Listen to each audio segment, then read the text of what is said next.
Assalamualaikum warahmatullahi wabarakatuh. Sebagai umat Islam, tentunya kita pernah mendengar nama sesosok makhluk tinggi besar yang disebut dengan Dajjal. Makhluk yang akan datang ketika akhir zaman itu dipercaya memiliki kekuatan yang begitu dahsyat. Dari Umamah Al-Bahili radhiyallahu an, Rasulullah SAW bersabda, di antara fitnah Dajjal, ia menawarkan seorang Arab Badui, renungkanlah, sekiranya aku bisa membangkitkan ayah ibumu yang telah mati, apakah kamu akan bersaksi bahwa aku adalah Robmu? Orang Arab Badui tersebut menjawab, ya. Kemudian muncullah dua setan yang menjelma di hadapannya dalam bentuk ayah dan ibunya. Keduanya berpesan, wahai anakku, ikutilah dia, sesungguhnya dia adalah Robmu. Hadis riwayat Ibnu Majah. Di antara kekuatan Dajjal tersebut, salah satunya adalah menghidupkan orang mati. Namun sesungguhnya dia telah bekerja sama dengan setan dan jin untuk menjelma sebagai orang yang telah mati guna melancarkan fitnahnya pada akhir zaman. Namun tahukah kalian bahwa ternyata Dajjal juga memiliki silsilah keluarga? Dajjal bukanlah termasuk jin atau setan, melainkan ia sama seperti kita manusia dengan jenis laki-laki berukuran tubuh pendek yang berasal dari keturunan Nabi Adam alaihissalam. Hanya saja Dajjal ini memiliki kekuatan gaib yang dapat memanipulasi manusia, sehingga manusia yang nanti bertemu dengannya kalau kadar keimanannya lemah maka akan mengikutinya. Terdapat teori-teori tentang yang menyebutkan bahwasanya Dajjal itu merupakan makhluk gaib sebangsa jin atau setan. Namun beragam teori tentang Dajjal tersebut terbantahkan dengan hadis berikut ini. Dari Abu Sa'id Al-Khudri radhiyallahu anhu, ia berkata, aku menemui Ibnu Said pergi ke Mekah. Ia berkata kepadaku, aku telah bertemu dengan beberapa orang yang menganggap bahwa aku adalah seorang Dajjal. Apakah kamu pernah mendengar Rasulullah SAW bersabda, sesungguhnya Dajjal itu tidak mempunyai anak? Aku jawab, ya. Ia berkata lagi, dan aku telah mempunyai anak. Bukankah kamu telah mendengar Rasulullah SAW bersabda, Dajjal itu tidak akan memasuki Madinah dan Mekah? Aku menjawab, ya. Ia berkata lagi, dan aku telah dilahirkan di Madinah dan sekarang aku sedang menuju ke Mekah. Kemudian di akhir pertanyaan dia berkata kepadaku, demi Allah, sesungguhnya aku tahu waktu kelahirannya, tempatnya dan di mana dia. Ia berkata, ia telah mengaburkanku tentang perkara itu. Hadis riwayat Muslim. Dalam hadis lain, Rasulullah menerangkan mengenai Dajjal ini yang artinya, sesungguhnya Al-Masih Ad-Dajjal seorang laki-laki pendek. Hadis riwayat Ahmad, Abu Daud. Melainkan Dajjal adalah seorang manusia dari keturunan Yahudi. Selain ia sebagai manusia yang ditangguhkan ajalnya, minal munzarin, seperti halnya Nabi Isa alaihissalam yang diangkat oleh Allah Subhanahu wa taala ke langit dan ditangguhkan kematiannya sehingga beliau nantinya turun semula ke atas muka bumi. Lalu beliau akan mati dan dikuburkan di Madinah Al-Munawwarah. Sama juga halnya dengan Nabi Khidir, para malaikat dan iblis yang ditangguhkan kematian sehingga kiamat nanti. Dajjal ayahnya seorang yang tinggi dan gemuk, hidungnya seperti paruh burung. Kebiasaannya orang Yahudi memang berhidung sebegini. Sedangkan ibunya pula seorang perempuan gemuk dan banyak dagingnya. Dajjal yakini adalah seorang manusia yang hidup sejak zaman Nabi Ibrahim. Menurut Imam Al-Barzanji, moyang Dajjal adalah seorang dukun Yahudi yang menikah dengan wanita dari keturunan jin yang hidup pada zaman Nabi Sulaiman. Walau bagaimanapun, kelahiran dan kehidupan masa kecil tidak diketahui dengan jelas.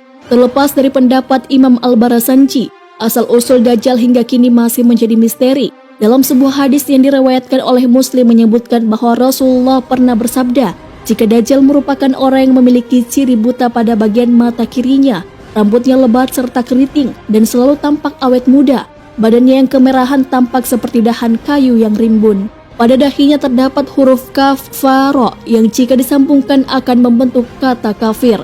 Nama tulisan tersebut hanya bisa dibaca oleh orang yang benar-benar beriman.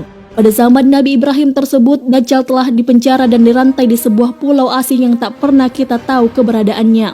Di tempat tersebut, Dajjal dijaga oleh seekor binatang besar bernama Al-Jassasa, sehingga dia tidak bisa lepas dari penjara tersebut.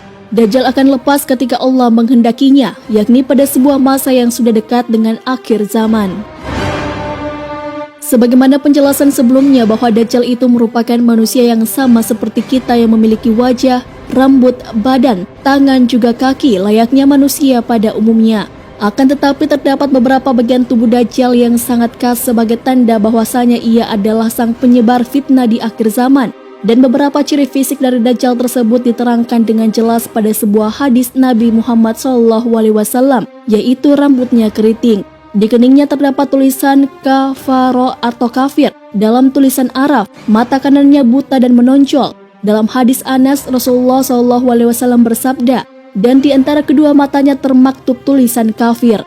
Dan dalam satu riwayat disebutkan, kemudian beliau mengejanya kafaro yang dapat dibaca oleh setiap muslim. Dan dalam satu riwayat lagi dari Huzaifah, dapat dibaca oleh setiap orang mukmin, baik ia tahu tulis baca maupun tidak.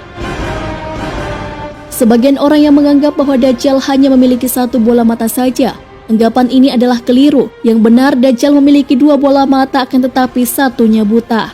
Rasulullah SAW bersabda, tidak ada seorang nabi pun kecuali telah memperingatkan umatnya tentang Dajjal yang buta sebelah lagi pendusta.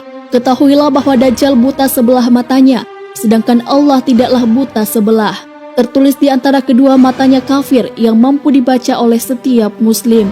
Hadis riwayat Al-Bukhari Muslim. Kulit badannya berwarna kemerah-merahan, badannya gemuk dan pendek. Dalam riwayat lain tubuhnya gemuk dan besar. Rasulullah bersabda, sesungguhnya Al-Masih Ad-Dajjal seorang laki-laki pendek berkaki bengkok, keriting rambutnya, buta sebelah matanya, dan matanya kabur, tidak menonjol dan tidak juga cekung. Jika ia memperdayai kalian, maka ketahuilah bahwa Tuhan kalian tidaklah buta sebelah. Hadis riwayat Ahmad, Abu Daud. Dalam hadis Abu Hurairah, Rasulullah SAW bersabda, adapun Al-Masih si pendusta itu adalah buta sebelah matanya, lebar dahinya, bidang dadanya bagian atas dan bengkok kakinya. Sementara dari Abu Sa'id Al-Khudri, Rasulullah SAW bersabda, dan tidaklah diutus seorang nabi yang diikuti itu, kecuali untuk memperingatkan kaumnya terhadap Dajjal. Aku telah menerangkan ciri-cirinya bahwa ia cacat, sedangkan Tuhan kalian tidaklah cacat. Mata kanannya menonjol dan tidak dapat disembunyikan, seolah-olah dahak yang berada di dinding kapur, sedangkan mata kirinya seperti planet yang bulat. Dan yang terakhir, Dajjal juga tidak bisa memiliki keturunan alias mandul.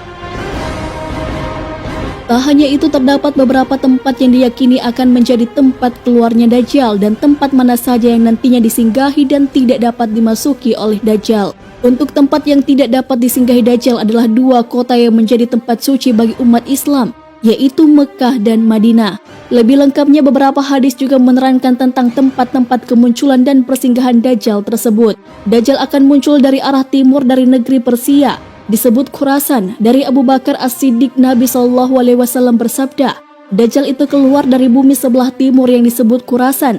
Dajjal akan diikuti oleh kaum yang wajah mereka seperti tameng yang dilapisi kulit. Namun kemunculan Dajjal baru terlihat jelas ketika ia sampai di suatu tempat antara Irak dan Syam.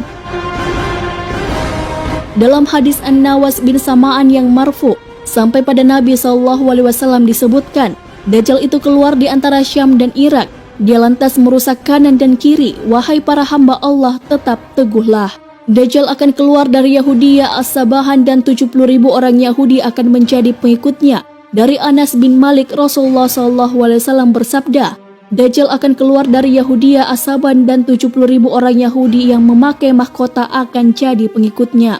Ibnu Katsir berkata bahwa munculnya Dajjal adalah dari As-Sabahan, dari daerah yang disebut Yahudiyah. Wallahu a'lam bishawab.